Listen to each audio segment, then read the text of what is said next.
Yo, what's good everyone? 5.6 is around the corner, and with there being a couple new characters, there are a few units getting buffed. Stick around for the whole video because there are some unexpected surprises. Starting with a character that doesn't need more teammates whatsoever but seems to get them all the time anyway, let's look at Wriothesley. Prior to 5.1, people running with Furina, Kazuha and Zhongli. Xiaolonin in 5.1 replaced the comfort of Zhongli's shield with healing, big buffs and even more resistance shred. Wriothesley in 5.3 gave us a bit of that interruption to resistance back while still retaining the scroll buff as well as her own resistance shred. Escoffier, rather than replacing the sustain unit, would be another sustain that instead replaces Kazuha. You lose around 40% elemental damage as well as 40% shred from VV and one of the elements for Wriothesley's charge attack buff in his passive. You gain 55% shred to both Hydro and Cryo, another source of big damage, more healing for fanfare stacks as well as the Cryo resonance for crit rate. With all these new characters for Wriothesley, I don't imagine it will be raining in Fontaine anytime soon.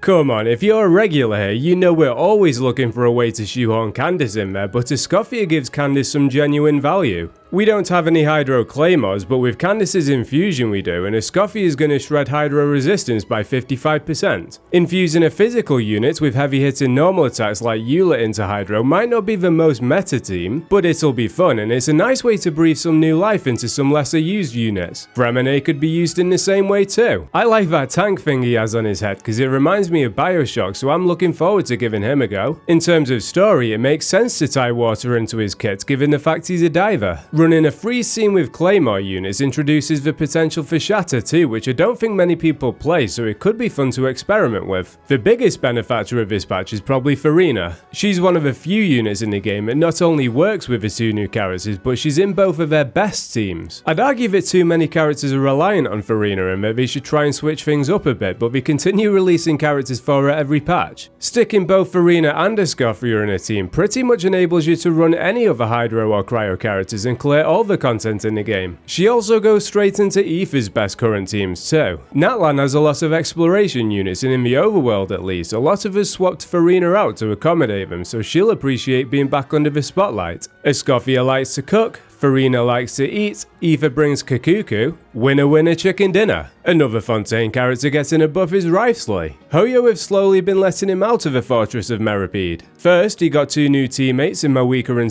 Wriothesley, then he got a rerun, now he's got another teammate and with it a new team archetype. He's best in melt teams, but with the introduction of Escoffier, freeze is a strong option for him. It's less restrictive to him that you don't have to worry about elemental application. He is still bound by the unwavering shackles of being French though. I'm a big fan of Wriothesley's design and his fist reminds me of Vi from Arcane. Having more teammates for him is always a win in my book. I don't like using Xiangling and for a long time she was best in slot for him, maybe still is, but with Escoffier we don't need to do that anymore. Fat buffs for the fattest ass in Teyvat. Sticking with cryo DPSs, we've got Ayaka flexing those wet grippers. In terms of damage dealing on paper, Ayaka's strongest team is going to be Escoffier, Furina and Shenhe. She's a long forgotten character, but it's nice to see her getting some love. Her story quest and the music in that dancing scene are nostalgic for me. Honestly, I'd say Inazuma's launch was Genshin's peak in terms of hype and player interest. Escoffier gives us a nice throwback to that. I will say though that while this team performs well on paper, people might be overlooking Kazuha's value. Ayaka's burst is going to be dealing a lot of damage, but not if it's not hitting enemies. Kazuha helps a lot with that.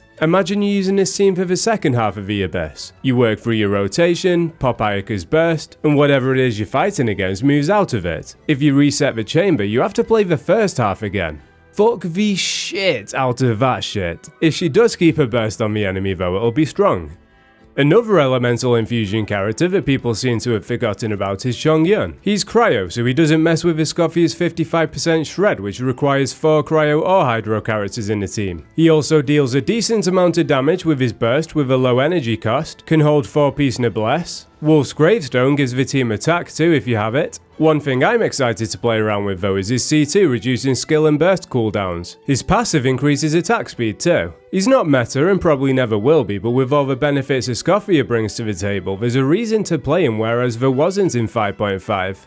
I think one thing that kinda gets a little boring with Genshin is when you spend the first part of a rotation setting up, only to switch into your DPS and just spam normals. There's still nuance in how you play some characters, but that's loosely the same approach for most units. After playing other games like Wuthering Waves, it's fun to explore quick swap playstyles, and I think Chongyun is one of our best enablers of that. Aloy has potential to play in the same team playstyle too, given the fact she's a quick swap DPS. Shenhe's press skill shortens a rotation. Escoffier is the last piece of a jigsaw. 5.5 gave everyone a free copy of Auroron, so I appreciate the fact he's getting a new unit to synergize with. I think it's safe to assume Aoife is designed for him, given the fact Auroron ticks both Aoife's boxes of being an electrocharged unit and being from Natlan. One often overlooked thing with Auroron is that his burst taunts enemies, and the reason it's overlooked is because taunt isn't a well executed mechanic in Genshin. Having Aoife's burst group enemies in a small AoE, roughly the same size as Auroron's burst, gives Auroron a bit of purpose, because as of 5.5, he's more of a unit we just throw in where we don't have another flex. Yansan even took that away from him in a lot of teams. You won't be choosing Yansan over him here though, because Aoife on field doesn't need the attack she gives him. I think this team's missing one more unit to really push it further than existing Taser teams with Sucrose or Hazo, but it's promising that Aoife and Auroron have so much synergy. We don't know what Dahlia does yet, but he's confirmed to be Hydro from the livestream, so maybe he'll take them to the next level. I know a lot of the fanbase appreciate some Kaveh content, so you'll be pleased to know he's getting some love. Running him with Escoffier, Farina and Yelan means we have a lot of off-field damage, 2 units in Farina and Yelan, both buffing Kaveh, plenty of Hydro and Cryo application for freeze, and then Kaveh comes in with the heavy hits for Shatter. Obviously, Shatter scales off Elemental Mastery, which just so happens to be what Kaveh's damage scales off, and Shatter got a small buff in 5.2. Any bloom damage you deal is a bonus here. Not the strongest Escoffier team, but definitely one of Kaveh's strongest. It might be worth giving him a go in the Abyss if Alhaithim's not busy having a go in his Abyss. Another broken support and another unexpected Nilou buff. I did a video in 5.1 showing how Shalonen was the last piece Nilou needed to become a strong DPS. If you haven't seen it, punch yourself in the face. Swapping Kazuha and Shalonen out for Seat Lally and Escoffier gives the team another damage dealer in Escoffier. She can also heal enough for Nilou to hold Harbinger of Dawn and still be above 90% most of the time. On top of that, it's another team archetype for Nilou. She's got Bloom, which we already know about, Hyper Carry with Kazuha and Shalonen, Freeze is a third. I get why you'd sleep on Nilou as a DPS back in 3.1, but not in 5.6. Half of the kit's literally tailor-made with self-infusion for it to be a DPS. If you have Farina, Seat Lally and Escoffier, I beg you to give it a go. And the last unit I'm going to mention for the video is Yelan. Just like Farina, she works well with both the 2 new characters and is arguably in most of their best teams. I've seen some people talking about how Aoife is just a 4-star version of Mizuki, but Mizuki doesn't work with units that deal off-field damage triggered by normal attacks like Yelan.